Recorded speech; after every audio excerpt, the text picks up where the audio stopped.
नमस्कार साथियों, मैं नीरज कांति आप सभी का स्वागत करता हूं आपके अपने चैनल एनके ग्लोबल एजुकेशन पर। साथियों, इस वीडियो में हम देखने वाले हैं इंडिया के द्वारा फर्स्ट एंटी टेरर पॉलिसी को लॉन्च किया गया है जिसका नाम है प्रहार। अब ये प्रहार क्या है, इसका एग्जामिनेशंस के पर्सपेक्टिव से क्या सिग्निफिकेंस है, आइए डिटेल में देखते हैं। सबसे पहले ये जो प्रहार पॉलिसी लॉन्च की गई है इसका हमें देखने को मिलता है full form prevention, response, action, holistic anti terrorism and resilience. ये इसका फुल फॉर्म आपको जरूर ध्यान में रखना है, प्रहार का ये फुल फॉर्म है।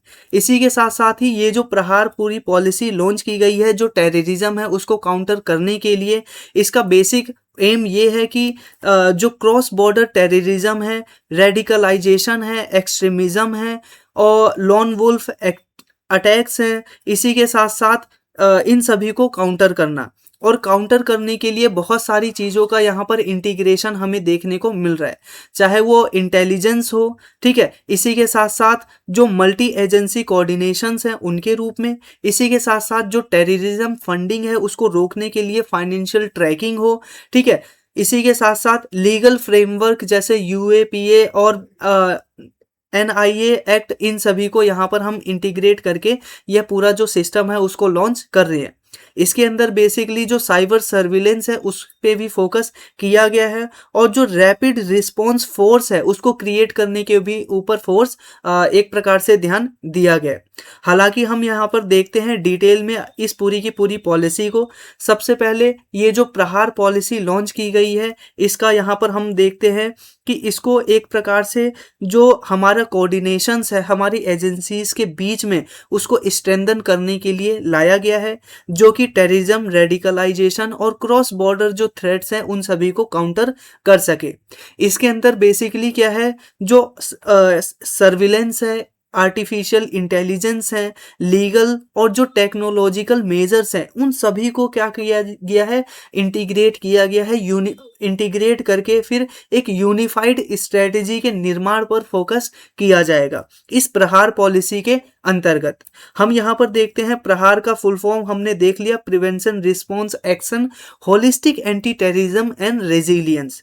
इसी के साथ साथ इस पॉलिसी की आज के समय में हमें इतनी ज़रूरत क्यों पड़ रही है, तो सबसे पहले हम क्या देख रहे हैं कि जो टेररिस्ट है और जो टेररिज्म है उनका नेचर क्या हो रहा है, लगातार चेंज होता चला जा रहा है। पहले क्या होता था कि ऑर्गेनाइज्ड टेरर हुआ करता था, लेकिन अब अलोन या फिर लोन वुल्फ अटैक्स यहाँ पर टेररिज्म के रूप में हो रहे हैं। ठीक है, एक अकेला व्यक्ति सुसाइड बॉम्बर के रूप में आता है, वो क्या बोलते हैं, टेररिज्म फैलाता है। इसी के साथ साथ यहाँ पर क्या है कि डिजिटल प्लेटफॉर्म के माध्यम से टेररिज्म बढ़ता जा रहा है। इसके अलावा यहाँ पर क्या है, ड्रोन बेस्ड टेररिज्म बढ़ता जा रहा है और इसी के साथ साथ आर्म और नारकोटिक्स, इसका भी यहाँ पर हमें बड़े पैमाने पर यूज देखने को मिल रहा है टेररिज्म के विस्तार के अंतर्गत। तो इन सभी को देख रहे हैं कि टेररिज्म का जो नेचर है वो चेंज हो रहा है, इस वजह से हमें एक नई पॉलिसी की जरूरत है। इसी के साथ साथ जो क्रॉस बॉर्डर टेररिज्म है उसको भी काउंटर किया जा सकता है। जो नेबरिंग स्टेट्स हैं उनके आसपास जो बेसिकली नेबरिंग कंट्रीज हैं उनके आसपास जो स्टेट पड़ने वाले हैं उनके इस इंफ्रास्ट्रक्चर को बिल्ड करके, इसी के साथ साथ यहाँ पर रेडिकलाइजेशन और ऑनलाइन एक्सट्रीमिज्म को इसके अंदर काउंटर किया जाएगा। चाहे वो सोशल मीडिया से संबंधित क्या किया जा रहा है, अब जो टेररिस्ट हैं उनको रिक्रूट किया जा रहा है, फेसबुक पे, ट्विटर पे, इन सभी सोशल मीडिया का यूज किया जा रहा है एक स्थान से दूसरे स्थान पर जो बेसिकली टेररिस्ट हैं उनको रिक्रूट करने के लिए। और इस तरह से जो एक्सट्रीमिस्ट प्रोपेगेंडाज हैं उनको प्रमोट करने के लिए, उनको फ्लरिश करने के लिए भी आजकल क्या है, ऑनलाइन बहुत बड़े पैमाने पर यूज किया जा रहा है। तो इस चीज को ध्यान में रखते हुए ये पॉलिसी लेकर आई गई है, इसकी जरूरत है हमें। इसी के साथ साथ क्या है कि हमारे जो इंस्टीट्यूशनल है स्ट्रक्चर है वो क्या है, टेररिज्म को काउंटर करने के लिए बहुत ही ज़्यादा फ्रेगमेंटेटेड है। इस वजह से इनका इंटीग्रेशन करने के लिए ये पॉलिसी ज़रूरी है। इसी के साथ साथ आज हम देख रहे हैं हवाला के माध्यम से, क्रिप्टो करेंसी के माध्यम से और बहुत सारे एनजीओज़ के माध्यम से जो टेररिस्ट हैं वो अपना फंड प्राप्त करते हैं। तो इस चीज़ को ध्यान में रखते हुए फाइनेंशियल नेटवर्क को तोड़ने के लिए इस प्रकार की पॉलिसी ज़रूरी है। इस प्रकार से ग्लोबल ऑब्लिगेशन हम यहाँ पर देखने को मिलता है, जैसे कि फाइनेंशियल एक्शन टास्क फोर्स है, वो ये बात करता है कि भाई हमें हर एक देश के अंदर इस प्रकार की संस्थाओं का निर्माण करना है जो टेररिज्म को काउंटर कर सके। तो इसी चीज को फुलफिल करते हुए इंडिया के अंदर ये पॉलिसी लाई गई है। अब इंडिया के अंदर अगर हम देखें तो क्रॉस बॉर्डर टेररिज्म हो गया, लेफ्ट विंग एक्सट्रीमिज्म हो गया, इसी के साथ साथ इंसर्जेंसी हो गया, अर्बन स्लीपर सेल्स हो गए, ठीक है, ये बहुत बड़े पैमाने पर देखने को मिलते हैं। इसके मेजर उदाहरण देखने को मिलते हैं 26/11 का अटैक हो गया 2008 के अंदर, पार्लियामेंट अटैक 2001 के अंदर, पुलवामा अटैक 2019 के अंदर, और यहाँ पर पहलगाम अटैक अभी हाल फिलहाल में 2023 में हुआ है, 2024 में हुआ। तो ये प्रमुख रूप से जरूरी है इस प्रकार के क्या बोलते हैं जो टेररिस्ट एक्टिविटीज हो रही हैं उनको काउंटर करने के लिए। अब हम ये जो प्रहार पॉलिसी लेकर आए हैं इसके अंदर बेसिकली 4 स्टेज बताए गए हैं। 4 स्टेज कहो या फिर 4P मॉडल को क्या बोलते हैं यहाँ पर इंट्रोड्यूस किया गया है। 4 सिद्धांत कौन कौन से हैं? सबसे पहले हमें प्रिवेंट करना है कि टेररिज्म हो इससे पहले ही हम क्या करें, अपने आसपास का जो माहौल है उसको सुरक्षित रखें। इसके अलावा प्रीएम्पशन यानी हम पहले से ही अंदेशा लगाएं, अंदाजा लगाएं। फिर इसके अलावा प्रोटेक्शन, फिर लोगों की सुरक्षा को ध्यान में रखें। और फिर उसके बाद प्रोजिक्यूशन, फिर उस टेररिस्ट को क्या करें, एक प्रकार से सजा दिलवाएं। तो ये 4 स्टेज इसके अंदर प्रमुख रूप से हमें देखने को मिलते हैं। इसके अंदर जो इंटेलिजेंस लेड ऑपरेशंस है उसके ऊपर फोकस किया जाएगा, रैपिड रिस्पॉन्स है उसके ऊपर फोकस किया जाएगा, फाइनेंशियल ट्रैकिंग के ऊपर, टेरर फंडिंग, साइबर और सोशल मीडिया मॉनिटरिंग, इस सभी के ऊपर फोकस किया जाएगा जैसा कि अभी मैंने बताया। अगर हम बात करें इस पॉलिसी के कुछ की पिलर्स हैं, ठीक है, कौन कौन से पिलर है? सबसे पहले इंटेलिजेंस शेयरिंग के ऊपर फोकस किया जाएगा। जैसे इंडिया के अंदर पहले ही intelligence bureau, research analysis wing, फिर नेशनल इन्वेस्टिगेशन एजेंसी ये संस्थाएं पहली हैं, लेकिन इनका ना आपस में कोई कोऑर्डिनेशन हमें नजर नहीं आता है। तो इसी चीज को ध्यान में रखते हुए मल्टी एजेंसी सेंटर यानी MAC को यहाँ पर क्रिएट किया जाएगा, जो कि इन सभी संस्थाओं के बीच में कोऑर्डिनेशन का काम करते हुए नजर आएंगे। इसी के साथ साथ कुछ लीगल फ्रेमवर्क्स हैं, UAPA का एक्ट 1967 और 2008 का नेशनल इन्वेस्टिगेशन एजेंसी एक्ट। इसी के साथ साथ यहाँ पर आप देखे हो फाइनेंशियल जो टेररिज्म है उसको काउंटर करने के लिए ED और FIUIND इन सभी के बीच में कोऑर्डिनेशन इस्टेब्लिश किया जाएगा।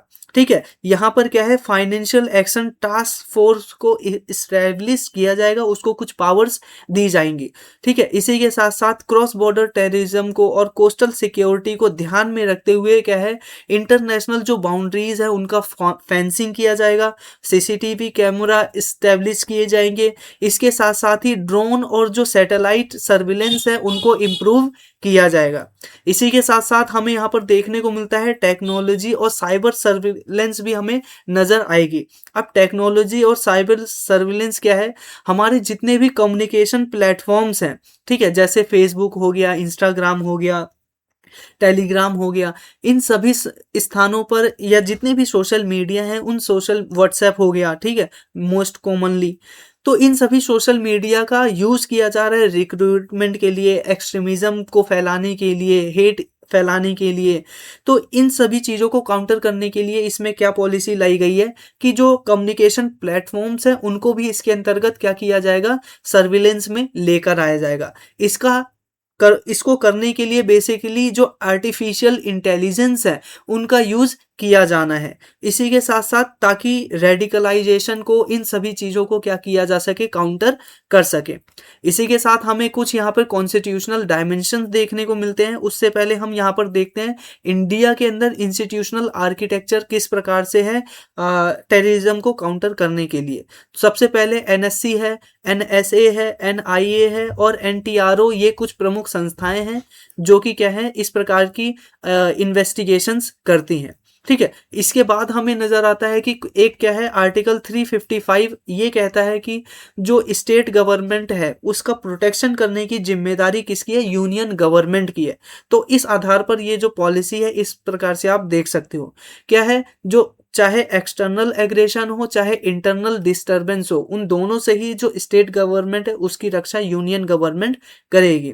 इसी प्रकार हमें देखने को मिलता है पब्लिक ऑर्डर तो वैसे स्टेट गवर्नमेंट के अंतर्गत आती है, लेकिन जो नेशनल सिक्योरिटी है वो हमें यूनियन गवर्नमेंट के अंतर्गत देखने को मिलती है। साथियों, ये पॉलिसी देखने में तो हमें बहुत अच्छी लग रही है, लेकिन इसके सामने क्या है, कुछ चैलेंजेस भी हमें नजर आ रहे हैं। जैसे कि क्या है, हमारा जो नेशनल सिक्योरिटी है एक तरफ है और दूसरी तरफ है सिविल लिबर्टीज। हमने क्या कहा कि जितने भी डिजिटल प्लेटफॉर्म्स हैं उनको भी इसके अंतर्गत क्या किया जाएगा, एक प्रकार से सर्विलांस में रखा जाएगा, जिसकी वजह से जो सिविल लिबर्टीज है, मान लीजिए किसी का पर्सनल कोई डाटा है वो भी तो सरकार एक प्रकार से प्राप्त कर सकती है, या जो पर्सनल डाटा है उसको भी क्या बोलते हैं, हार्म हो सकता है। तो ये कुछ कंसर्न्स भी हमें यहाँ पर देखने को मिल रहे हैं। ठीक है, तो ये कुछ कंसर्न है। हालांकि इन सभी कंसर्न्स को हम क्या है, एक प्रकार से जुडिशियल ओवरसाइट का जो मैकेनिज्म है उसको क्या बोलते हैं, इंटीग्रेट करके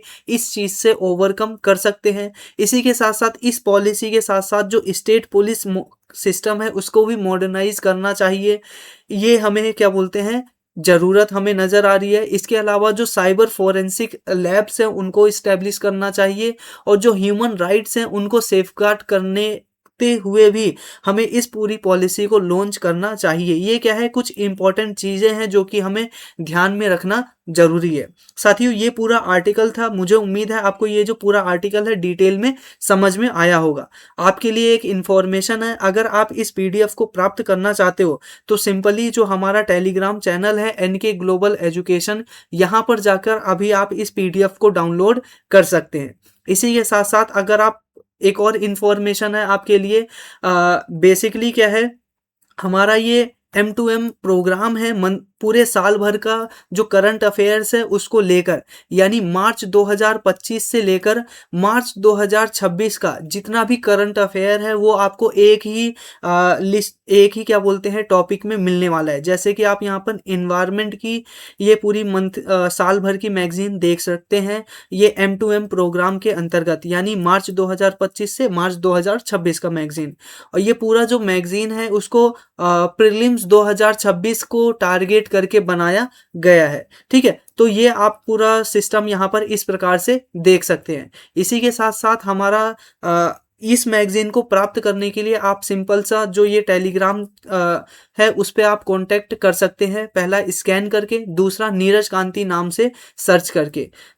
नीरज कांति का जो टेलीग्राम हैंडल है उस पे भी, और एनके ग्लोबल एजुकेशन कहीं पे भी आप मैसेज करेंगे आपको क्या बोलते हैं आगे की इंफॉर्मेशन दे दी जाएगी। मंथली मैगजीन को भी आप प्राप्त करना चाहते हैं तो इसके लिए हमारा एक पेड ग्रुप है जो कि क्या है 399 क्या बोलते हैं रुपीज में आप इसको प्राप्त कर सकते हैं। ये पूरे के पूरे 3 साल का पूरा सब्सक्रिप्शन होने वाला है, तो 3 साल का जो सब्सक्रिप्शन है वो 399 में मिल रहा है।